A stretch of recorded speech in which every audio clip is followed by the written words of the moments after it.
hello friends good afternoon বনাব আহিলোঁ এইফালে মাছ সৰু মাছ ভাজি ল'লোঁ আৰু এইফালে মই সৰু মাছেদি চৰচৰি বনাম এইফালে মই উৰহি আৰু আলুখিনি ভাজি আছোঁ আৰু বিশেষ কি বনাওঁ দেখুৱাই আছোঁ ৰ'ব ধুনীয়াকৈ মছলা দি ল'লোঁ দি লৈ কিনে অকণমান পানী দিছোঁ মানে পানী নিদিওঁ আৰু এয়া দেখিছেনে ভাজা টাইপত কৰিম আৰু এইখিনি আৰু এইফালে সৰু মাছ অকণমান থৈ দিলোঁ আৰু এইফালে মই ডাঙৰ মাছ বনাম ৰৌ মাছ এইখিনি আলু আৰু অমিতা দি বনাম মায়ে কাটি আছে হ'ব দেখাই আছোঁ আৰু এইখিনি মাছৰ তেল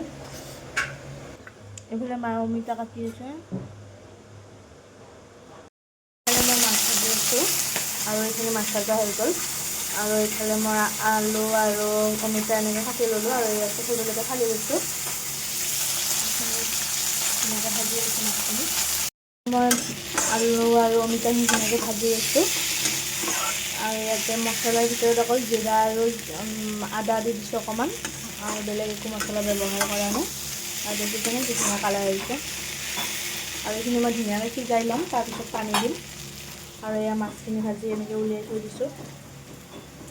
মাছৰ তেল ভাজি আছোঁ হ'ব আৰু ভাজা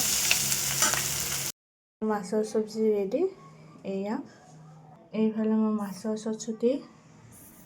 আৰু এয়া মাছৰ তেল এইফালে এয়া কুকাৰত ভাত বহাই দিছিলোঁ ভাত হৈ গ'ল এইফালে মই পাকঘৰ চাফা কৰা হৈ গ'ল দেখিছেনে আজিলৈ আহিছোঁ বাই বাই আপোনালোকে কিহেৰে ভাত খালে কমেণ্ট কৰি জনাব